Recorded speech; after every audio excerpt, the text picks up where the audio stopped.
This is White Plains Week, the weekly news roundup. With your moderator, John Bailey, editor and publisher of the daily internet newspaper White Plains Citizen Net Reporter. Jim Benerofe, editor and publisher of SuburbanStreet.com and WhitePlains.com. And Peter Katz, noted broadcaster and journalist. White Plains Week, what's happened, who are the newsmakers, and what's in store for the future. The views and opinions expressed on this program are solely those of the participants. White Plains Week is presented Fridays at 7:30 and again on Mondays at 7 p.m. here on Channel 76.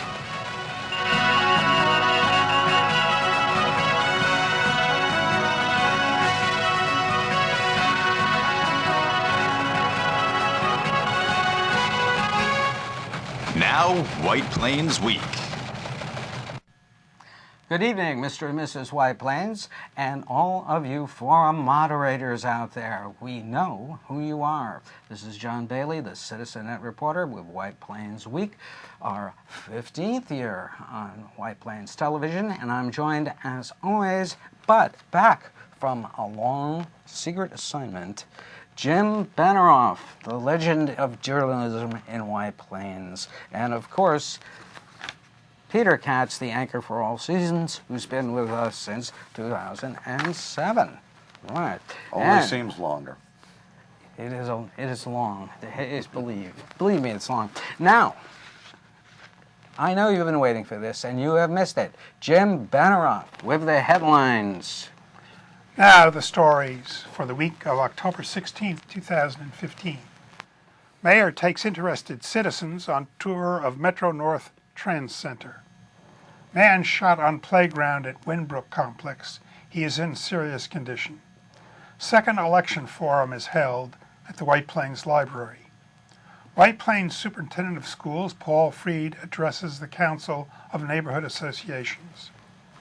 Foreclosure filings and foreclosure judgments are up sharply through the first 3 quarters of the year. Red light cameras called gotcha enforcement in Suffolk County.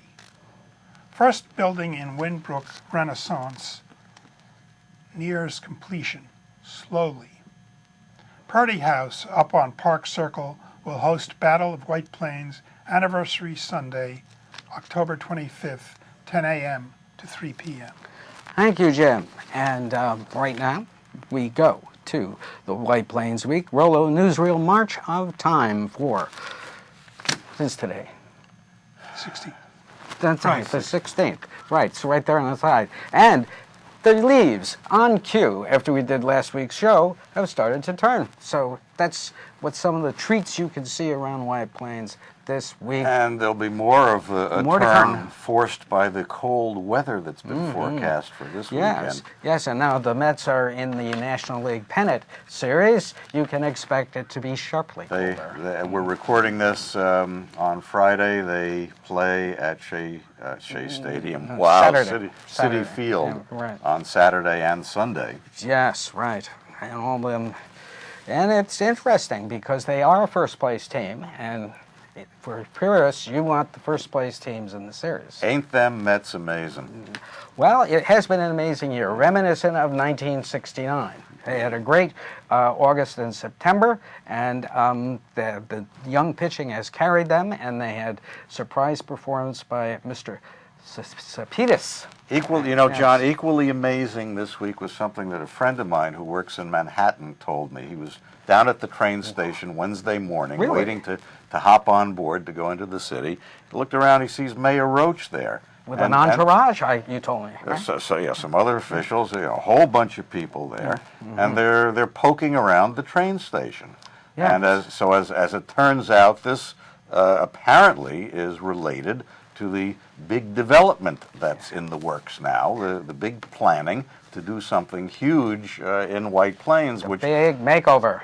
and Mayor Roach is quoted as having said that this was going to be the biggest development in the history of Westchester County. Yes, and we showed you the environs of this area they're planning on developing right around the train center. Before we get into to this little travelogue you put together, John, I should mention that as far as I know, there was no public announcement that the mayor was going to be conducting a tour. Nor, while there were some White Plains residents there, you could tell because they were wearing name tags. Yes, from what I heard. But not divulging names, just their connections. But clearly, if you were an interested citizen and wanting to find out some things about what's going on, you had no way of knowing that this event was going to happen Wednesday morning. Right. Now, this is the area that is under target for development by this new project that the council has employed Parsons Brinkerhoff to develop for them. They're a planning and engineering and construction firm. Yeah. Right. So we decided to take a look at how this area extends, and we shot some walk video, our walk cam, and we started off at the outer limits on Ferris Avenue. Over on the left, so this is the county center. This is what the northern extremity of the circle that you just saw. That's right, and we come on down, and this is Ferris Avenue heading south. And as we head south, you will pass the fire station, which will appear on your right, and in the distance there, you will see the Trans Center. There's Fire Station 2. And coming up after Fire Station 2, we approach the parking garage on the right. Now the city, in the basement or the main level of that fire station, there's a kind of a city workshop. At one time it was a sign painting shop, I think. I don't know what they still use that for. Now this is the Trans Center on the left, and we look down Water Street, and the development area continues all the way over to Church Street. That could be targeted or changed or suggested. And there is the station. This is the entrance to the station. On the right, that structure is the parking garage. And this is the taxi and passenger drop-off area. And of course, the platform is now it just disappeared from the right side of the screen, but that was on the right is the platform itself, where you have the tracks, the closest track running to the north. This is the track running south. The narrow platform is one of the mayor's concerns, and the waiting room, which is very narrow and it gets crowded for buying tickets. But they do have a ticket booth down there where there are people who actually sell tickets. And then on the other side of the tracks, we have the county center in the distance, and that's the Bronx River parking Parkway, area, and the Bronx River. Off the right side right. was the Bronx River and Parkway. Over on the left, it continues up Battle Avenue. Well, this is 119 that we're looking at as Hamilton Avenue exits the city. And now it goes up Battle Hill to Jefferson Avenue. That's a lot of streets. And as we look down Jefferson Avenue on Battle Hill, you'll have housing on the left, some apartments on your right, and this goes all the way down to Chatterton Avenue, which we're driving down now. And as you look on either side of Chatterton Avenue, heading down back into the heart of the station, you see lots of homes, multi-family homes. There's a lot of people living there. The question would be, are they really planning to redevelop this swath of residential area on Battle Hill? Yeah, why not just stop it at 119? You know, what did they have in mind when they put that big red circle on the aerial photograph? There's the county center, and it doesn't stop at Chatterton Avenue. It goes all the way over to Robertson Avenue, and as we look up this is Robertson on Tarrytown Road, though. That's right, but I'm looking up Robertson Avenue, which goes right up Battle Hill, and as you can see, lot of multi-family homes. Now that of course is a municipal parking lot there. Yes. Question is, would they do something to either expand that, Right. or would they do And something then else with it? it extends south now to Fisher Avenue and the post office, and of course That- stops the right buil- at the The building Winbrook on the area. left is a federal courthouse. Yeah. Now, on the right was the new Winbrook building, which, if you look at it, there you can see that there are window shades of some sort in many of the windows, and on the windowsills there are objects which look as if It people looks are that living people are there. moving in, but there hasn't been any publicity about people. And I don't think they finished building the whole structure anyway. Well, they haven't. The inside isn't finished out. They haven't, and we'll have a picture of that later in the But show. now, am I mistaken, or didn't they say that was going to open up for tenancy in July? That was what I remember, but right now, here it is. We're heading into November. Jim, what do you think of that area? This is the first time you've had a real chance to weigh in on that big transportation circle. area. Yeah. They're talking about an awfully big area, and they're talking about, I don't know what kind of development they're anticipating. You have proposals for something like 1,500 residential apartment units, rental units, over the next 2 or 3 years. These are existing. That's elsewhere. That's not at the Well, train one station. is near the station. One is one near the station. The Bank Street. The Bank Street Street. is under Bank. construction. The question is, how much space can they build? Are they going to build office buildings? Are they going to build residential? Are they going to build some kind of commercial property? Hotel? A hotel? Convention center? It's not clear even from the proposal they have.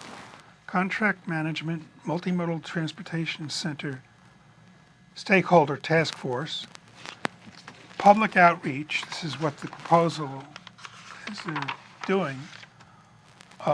Studying existing conditions, and then a strategic plan. Well, you have to wonder whether that group that was seen at the train station Wednesday is this stakeholder task force that you Right. just mentioned, Jim. They haven't been named. Or have they been appointed in, I hate to use the word secrecy, but let's say without a whole lot of publicity. Right. I'd say. And if so, who are they? Well- Who exactly are the stakeholders, and what exactly would be the It's task not force? clear at all what kind of development they're thinking about. I can understand rebuilding of the railroad station and maybe Well, putting in keep in mind that Capelli had a grandiose scheme some years ago. He wanted to build 3 office buildings. There's and, no and market for put in that. retail and so forth. Many years ago, Metro North itself wanted to use the air rights over the train tracks to put up high-rise apartment buildings along that stretch. The county center, the Westchester County Center, which is used for performances and trade shows and things of that nature, falls in this big red circle that they've identified. Now- Could there be a plan to do something with that? Well, that is a major. That is basically an obsolete facility. It doesn't seat enough to attract real major events. And then the city went through this request for proposal process. It was a quick process as far as these things usually go, from my understanding. And they selected a mammoth company, this Parsons Brinkerhoff, that they've hired to lead this, to get this going, has been involved in things like the Big Dig in Boston. The project, which had been budgeted at $8 billion, ended up costing something like $28 billion.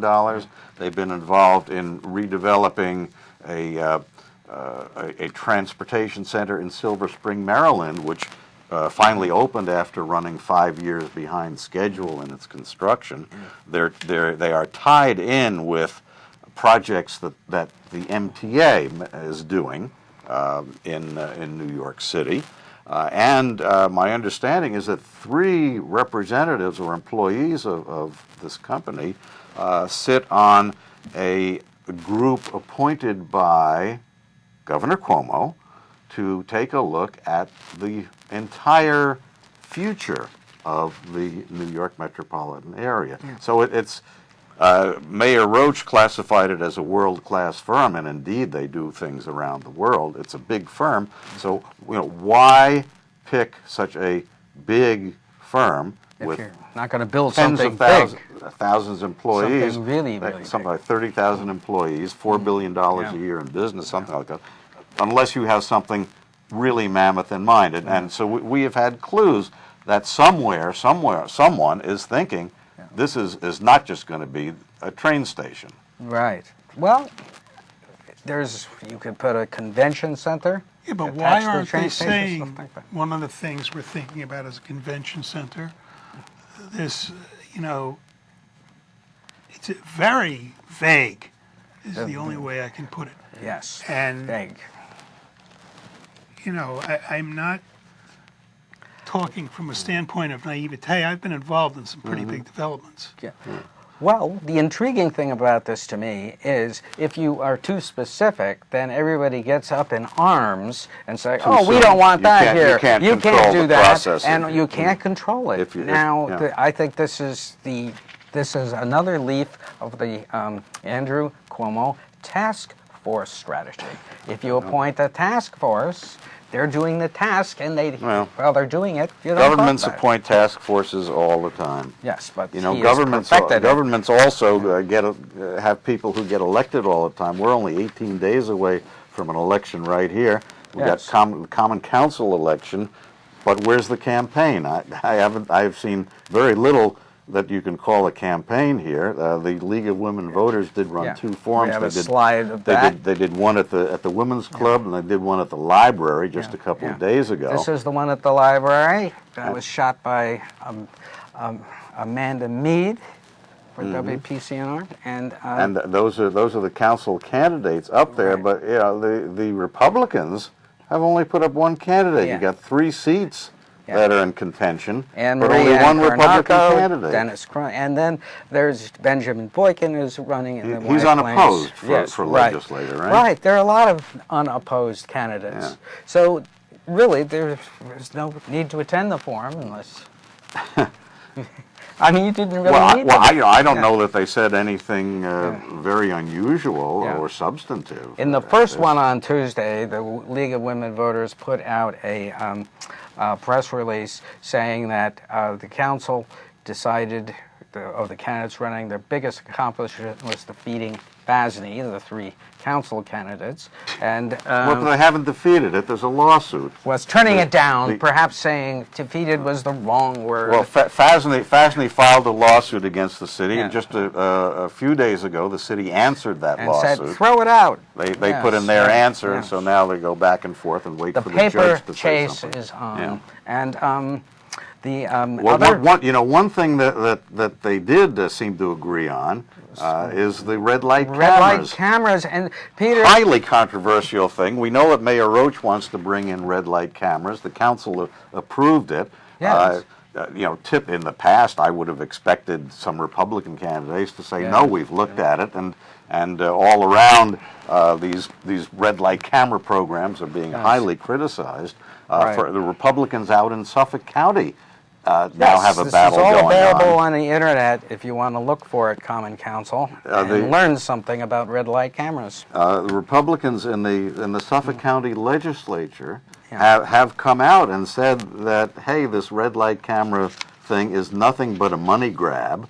There's no safety served. Right. The number of rear-end accidents in Suffolk County has gone up where you have red light cameras. Someone out there at a hearing they had said that the county contract, the Suffolk County contract with Xerox, which runs the system they have, requires that each camera issue 25 tickets within a 16-hour period, and if they don't, then the county has to pay Xerox the difference. Well, one of the ways to deal with this sort of thing, first of all, you could boycott intersections. In other words, not drive there find out the specifications on this, and nobody drives at that intersection. They have to run around. Jim, you touch upon something. There's going to be a lot of cut-throughs. Already, some people avoid coming to White Plains because of the parking meter enforcement. Now there's another reason. Now you're going to add the red light cameras to that mix. What are you going to do to the reputation of White Plains? Let's talk about some realistic things also. Yes. Sales tax revenue is down. Do you think this is going to raise it up? New York State is losing population. Do you think this is going to add to people wanting to stay here? I don't think so. And they better come up with some better ideas and some really sound thinking. And just this week, Yonkers is adjusting their parking because no one's coming to Yonkers. All around the country, you have officials finally admitting that, hey, this red light camera thing is really all about money. It does nothing for safety.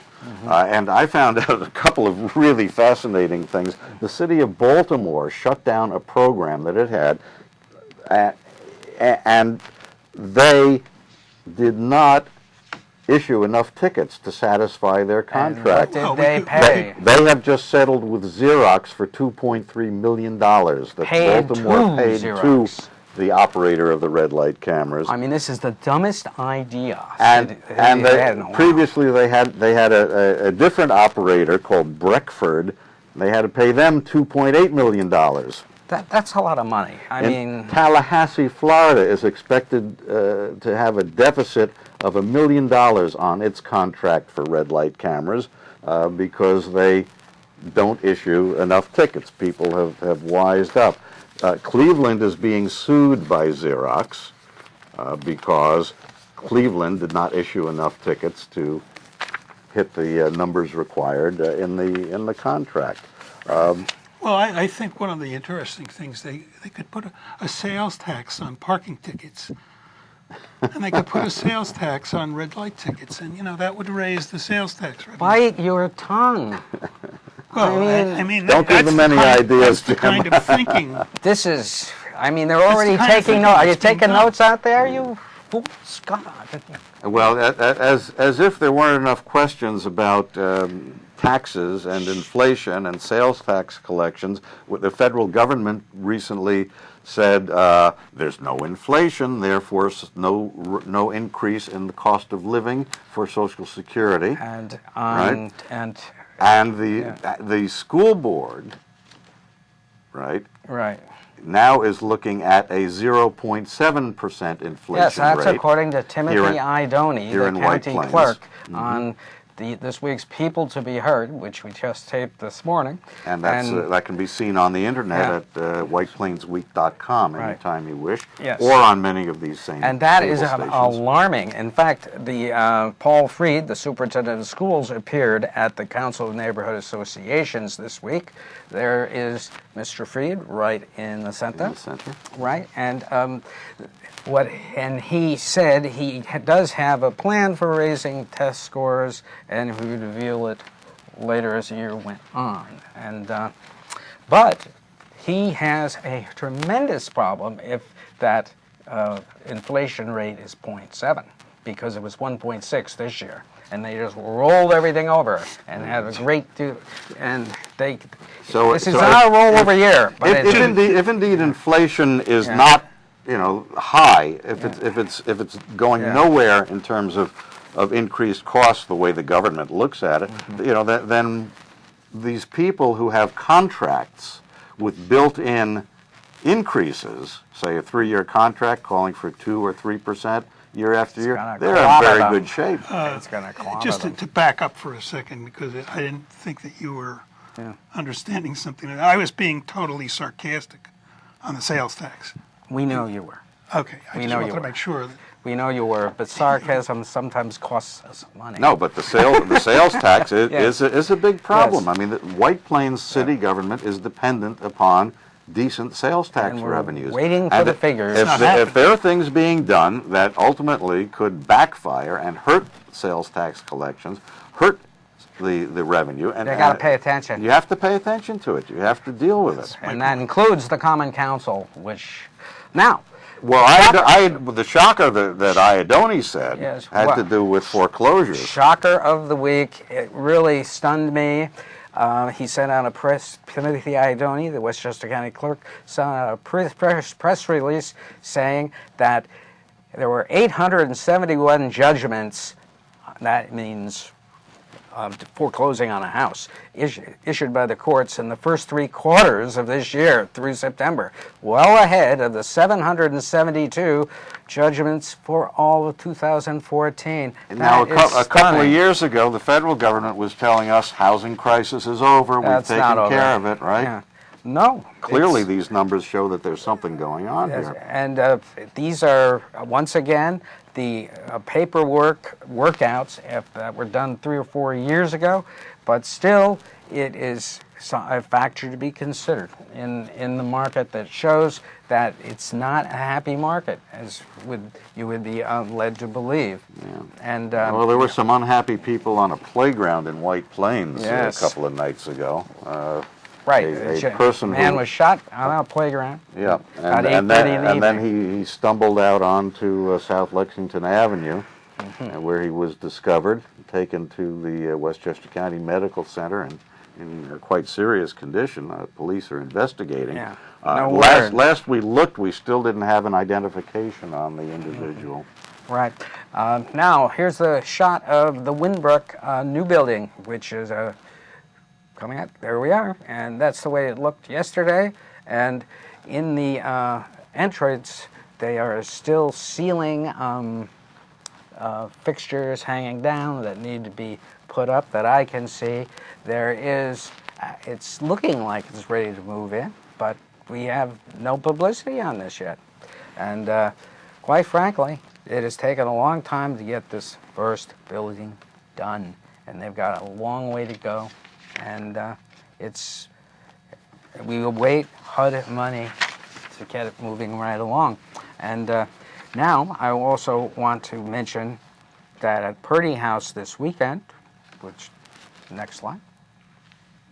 There it is, Purdy House. We shot that yesterday.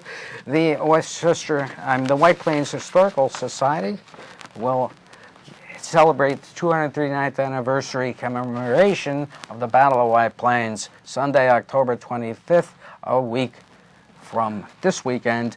It'll start at 10 a.m., military drills, musket fire, interactive demonstrations of Revolutionary War, camp life. They have people in costumes. It's a great thing. They do this every year. Yes.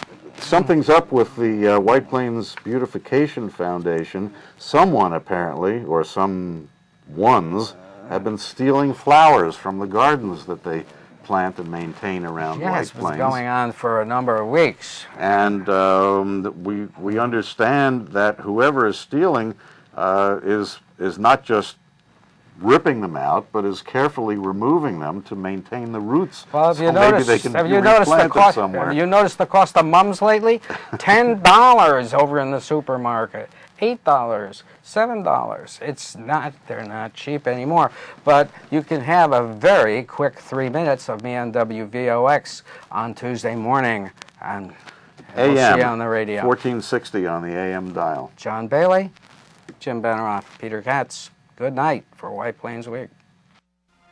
White Plains Week has been a presentation of White Plains Citizen Net Reporter, WPCNR.com, in cooperation with Channel 76. Comments may be emailed to WPCNR@AOL.com. The copyrighted print White Plains Cityscape by Leonard Weber is used courtesy of the White Plains Presbyterian Church.